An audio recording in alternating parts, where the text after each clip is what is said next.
Épître de Paul aux Philippiens, chapitre 1er. Paul et Timothée, serviteurs de Jésus-Christ, à tous les saints en Jésus-Christ, qui sont à Philippe, aux évêques et aux diacres.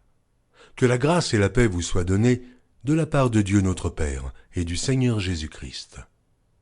Je rends grâce à mon Dieu de tout le souvenir que je garde de vous, ne cessant dans toutes mes prières pour vous tous de manifester ma joie au sujet de la part que vous prenez à l'Évangile, depuis le premier jour jusqu'à maintenant. Je suis persuadé que celui qui a commencé en vous cette bonne œuvre la rendra parfaite pour le jour de Jésus-Christ.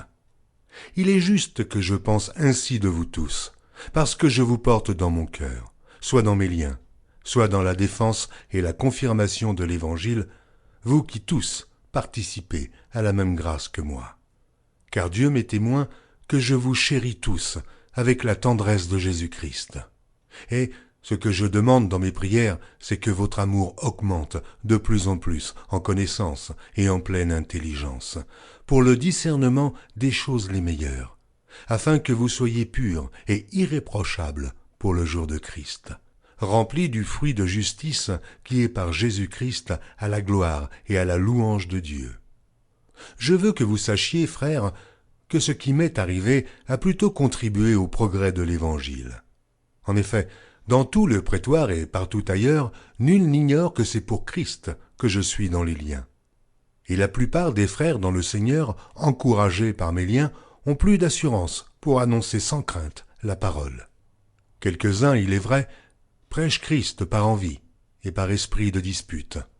Mais d'autres le prêchent avec des dispositions bienveillantes. Ceux-ci agissent par amour, sachant que je suis établi pour la défense de l'Évangile, tandis que ceux-là, animés d'un esprit de dispute, annoncent Christ par des motifs qui ne sont pas purs, et avec la pensée de me susciter quelque tribulation dans mes liens.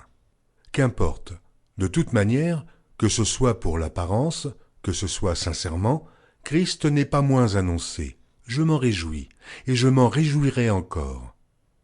Car je sais que cela tournera à mon salut, grâce à vos prières et à l'assistance de l'Esprit de Jésus-Christ, selon ma ferme attente et mon espérance, que je n'aurai honte de rien, mais que, maintenant, comme toujours, Christ sera glorifié dans mon corps, avec une pleine assurance, soit par ma vie, soit par ma mort, car Christ est ma vie, et la mort m'est un gain. Mais s'il est utile pour mon œuvre que je vive dans la chair, je ne saurais dire ce que je dois préférer. Je suis pressé des deux côtés. J'ai le désir de m'en aller et d'être avec Christ, ce qui de beaucoup est le meilleur, mais à cause de vous, il est plus nécessaire que je demeure dans la chair. Et je suis persuadé, je sais, que je demeurerai et que je resterai avec vous tous, pour votre avancement et pour votre joie dans la foi, afin que, par mon retour auprès de vous, vous ayez en moi un abondant sujet de vous glorifier en Jésus-Christ. Seulement, conduisez-vous d'une manière digne de l'Évangile de Christ, afin que, soit que je vienne vous voir, soit que je reste absent, j'entende dire de vous que vous demeurez ferme dans un même esprit, combattant d'une même âme par la foi de l'Évangile, sans vous laisser aucunement effrayer par les adversaires, ce qui est pour eux une preuve de perdition, mais pour vous, de salut. Et cela de la part de Dieu, car il vous a été fait la grâce, par rapport à Christ, non seulement de croire en lui, mais encore de souffrir pour lui, en soutenant le même combat que vous m'avez vu soutenir, et que vous apprenez maintenant que je soutiens. Épître de Paul aux Philippiens, chapitre 2. Si donc il y a quelque consolation en Christ, s'il y a quelque soulagement dans la charité, s'il y a quelque union d'esprit, s'il y a quelque compassion et quelque miséricorde, rendez ma joie parfaite. Ayant un même sentiment, un même amour, une même âme, une même pensée. Ne faites rien par esprit de parti ou par vaine gloire, mais que l'humilité vous fasse regarder les autres comme étant au-dessus de vous-même.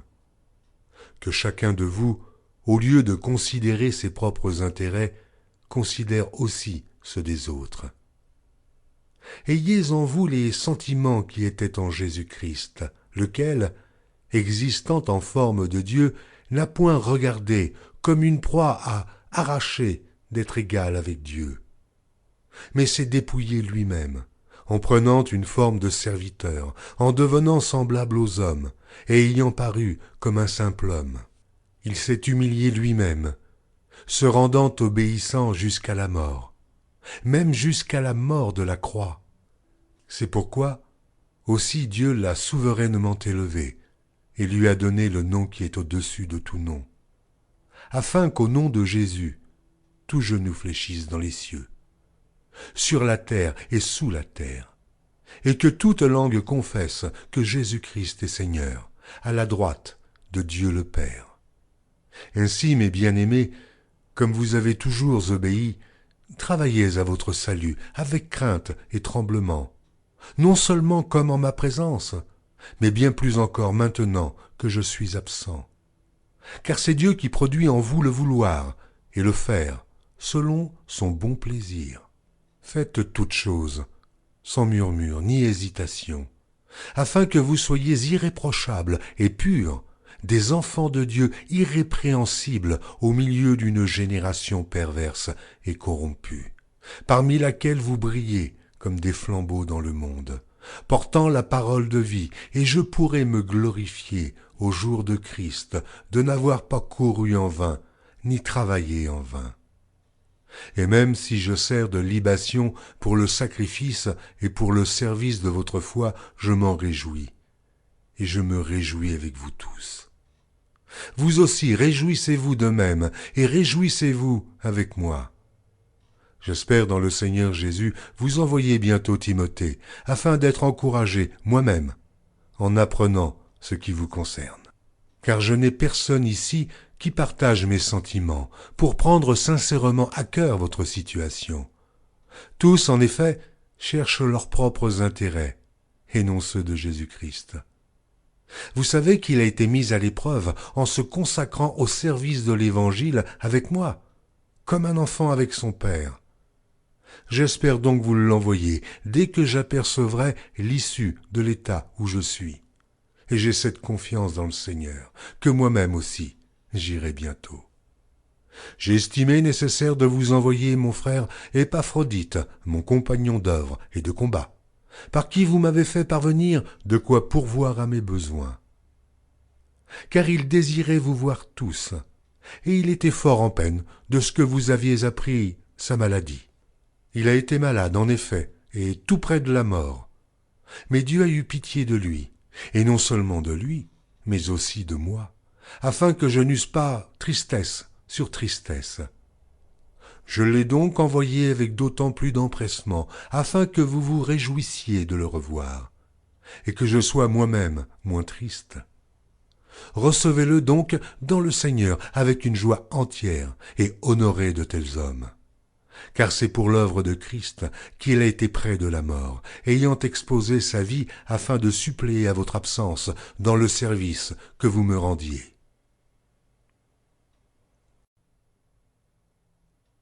Épître de Paul aux Philippiens, chapitre 3.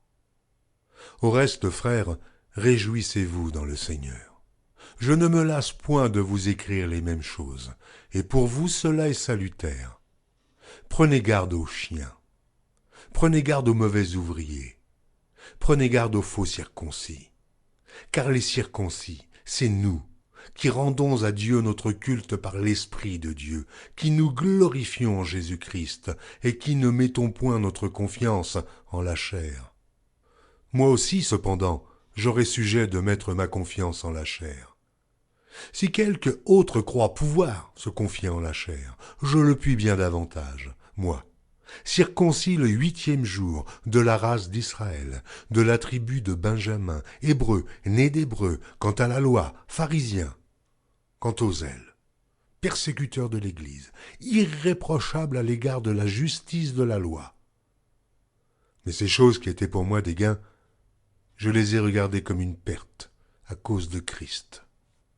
Et même, je regarde toute chose comme une perte, à cause de l'excellence de la connaissance de Jésus-Christ mon Seigneur, pour lequel j'ai renoncé à tout, et je les regarde comme de la boue, afin de gagner Christ, et d'être trouvé en lui, non avec ma justice, celle qui vient de la loi, mais avec celle qui s'obtient par la foi en Christ, la justice qui vient de Dieu par la foi, afin de connaître Christ et la puissance de sa résurrection et la communion de ses souffrances, en devenant conforme à lui dans sa mort, pour parvenir, si je puis, à la résurrection d'entre les morts. Ce n'est pas que j'ai déjà remporté le prix, ou que j'ai déjà atteint la perfection, mais je cours pour tâcher de le saisir, puisque moi aussi j'ai été saisi par Jésus-Christ. Frère, je ne pense pas l'avoir saisi. Mais je fais une chose, oubliant ce qui est en arrière, et me portant vers ce qui est en avant. Je cours vers le but, pour remporter le prix de la vocation céleste de Dieu en Jésus-Christ. Nous tous donc qui sommes parfaits, ayons cette même pensée. Et si vous êtes en quelque point d'un autre avis, Dieu vous éclairera aussi là-dessus. Seulement, au point où nous sommes parvenus, marchons d'un même pas. Soyez tous mes imitateurs, frères, et portez les regards sur ceux qui marchent selon le modèle que vous avez en nous. Car il en est plusieurs qui marchent en ennemis de la croix de Christ. Je vous en ai souvent parlé, et j'en parle maintenant encore en pleurant. Leur fin sera la perdition. Ils ont pour Dieu leur ventre. Ils mettent leur gloire dans ce qui fait leur honte. Ils ne pensent qu'aux choses de la terre. Mais notre cité à nous est dans les cieux, d'où nous attendons aussi comme Sauveur le Seigneur Jésus-Christ, qui transformera le corps de notre humiliation en le rendant semblable au corps de sa gloire, par le pouvoir qu'il a de s'assujettir toutes choses. Épître de Paul aux Philippiens, chapitre 4. C'est pourquoi, mes bien-aimés et très chers frères, qui êtes ma joie et ma couronne, demeurez ainsi fermes dans le Seigneur, mes bien-aimés. J'exhorte Évodie, et j'exhorte Syntyche à être d'un même sentiment dans le Seigneur. Et toi aussi, fidèle collègue, oui, je te prie de les aider, elles qui ont combattu pour l'Évangile avec moi et avec Clément et mes autres compagnons d'œuvre, dont les noms sont dans le livre de vie. Réjouissez-vous toujours dans le Seigneur, je le répète, réjouissez-vous. Que votre douceur soit connue de tous les hommes. Le Seigneur est proche. Ne vous inquiétez de rien, mais en toute chose, faites connaître vos besoins à Dieu par des prières et des supplications avec des actions de grâce. Et la paix de Dieu qui surpasse toute intelligence gardera vos cœurs et vos pensées en Jésus-Christ. Au reste, frères, que tout ce qui est vrai, tout ce qui est honorable, tout ce qui est juste, tout ce qui est pur, tout ce qui est aimable, tout ce qui mérite l'approbation, ce qui est vertueux et digne de louange, soit l'objet de vos pensées. Ce que vous avez appris, reçu et entendu de moi, et ce que vous avez vu en moi, pratiquez-le, et le Dieu de paix sera avec vous. J'ai éprouvé une grande joie dans le Seigneur, de ce que vous avez pu enfin renouveler l'expression de vos sentiments pour moi. Vous y pensiez bien, mais l'occasion vous manquait. Ce n'est pas en vue de mes besoins que je dis cela, car j'ai appris à être content de l'état où je me trouve. Je sais vivre dans l'humiliation, et je sais vivre dans l'abondance. En tout et partout, j'ai appris à être rassasié et à avoir faim, à être dans l'abondance et à être dans la disette. Je puis tout par celui qui me fortifie. Cependant, vous avez bien fait de prendre part à ma détresse. Vous le savez vous-même, Philippiens. Au commencement de la prédication de l'Évangile, lorsque je partis de la Macédoine, aucune église n'entra en compte avec moi, pour ce qu'elle donnait et recevait. Vous fûtes les seuls à le faire, car vous m'envoyâtes déjà à Thessalonique et à 2 reprises de quoi pourvoir à mes besoins. Ce n'est pas que je recherche les dons, mais je recherche le fruit qui abonde pour votre compte. J'ai tout reçu, et je suis dans l'abondance. J'ai été comblé de bien en recevant par Épaphrodite ce qui vient de vous, comme un parfum de bonne odeur, un sacrifice que Dieu accepte et qui lui est agréable. Et mon Dieu pourvoira à tous vos besoins selon sa richesse, avec gloire en Jésus-Christ. À notre Dieu et Père soit la gloire au siècle des siècles. Amen. Saluez tous les saints en Jésus-Christ. Les frères qui sont avec moi vous saluent. Tous les saints vous saluent, et principalement ceux de la maison de César. Que la grâce du Seigneur Jésus-Christ soit avec votre esprit.